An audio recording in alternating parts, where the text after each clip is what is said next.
Are you ready to add another option within our Ajax tester? So this time we're going to be adding in Axios library, promise-based HTTP client for browsers and for Node. Works great, works wonderfully, and this is a really lightweight one focused on just making Ajax calls. They've got some examples here within their GitHub page, and there's even more customization. So I want to grab the CDN.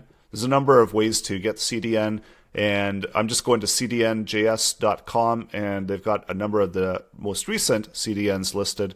So let's grab as script tag, go down here, and let's just put it right underneath our jQuery. So there we go. So we've got our Axios library. So next we need to set that up within our coding. So we know we've already got that selection in the dropdown. So it's as easy as copying out exactly what we did over here for jQuery, and now we got a new case. So this time we're going to be looking for a value of Axios, and let's add that one in there. We're just going to give this one AX. How about AX function? Go down to where we've got our functions. And this is a promise-based one, so this is going to be another really short one.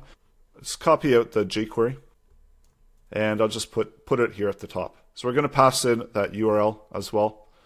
I can get rid of these console logs worked, because we know that they're all working. So it's just taking up excess space right now.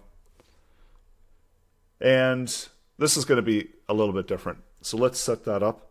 So we're using the Axios object, and we're going to wrap all of that information in there. So we've got a few parameters here. So method.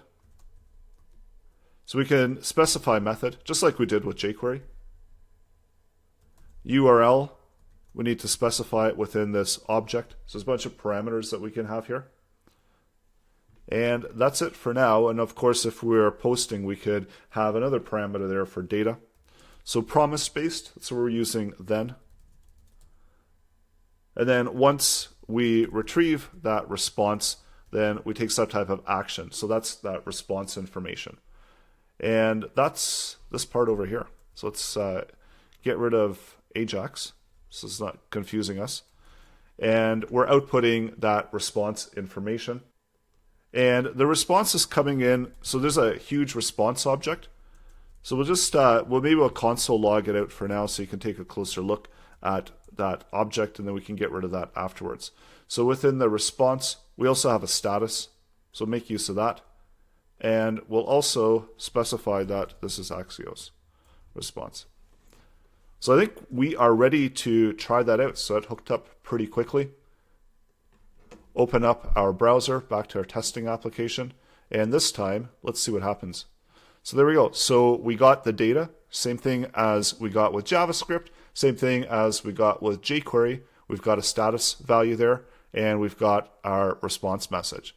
So this is what I meant by the response. So it's got a lot of information. It's got headers, it's got the request object there. So same, because it at the core of it, it still uses the XML HTTP request. Same thing as JavaScript. So that's where we're getting all of that same stuff here. We've got the response text. So everything that we see within the HTTP request is sitting in here. And then it breaks it down. So it breaks down the data. So if it's JSON formatted, it formats it within a JSON object. So that's really nice to have. And then there's also the status. So this is the same status that we've got in the request. So we could have gone request status, but it keeps the status on the outside. So for cases like what we're using right now, that we've got our status right there within that response object. So that's it. So that was all we had to do to hook that one up. Really nice, easy to use library. And now it's up to you.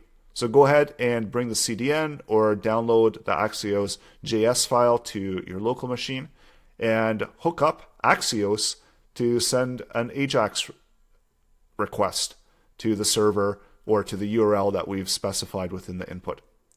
And next, but not least, we're going into fetch. So we've got one more to hook in, and then we can look at posting, and we can look at how we can customize this mini application, testing application even further. So all of that is still yet to come.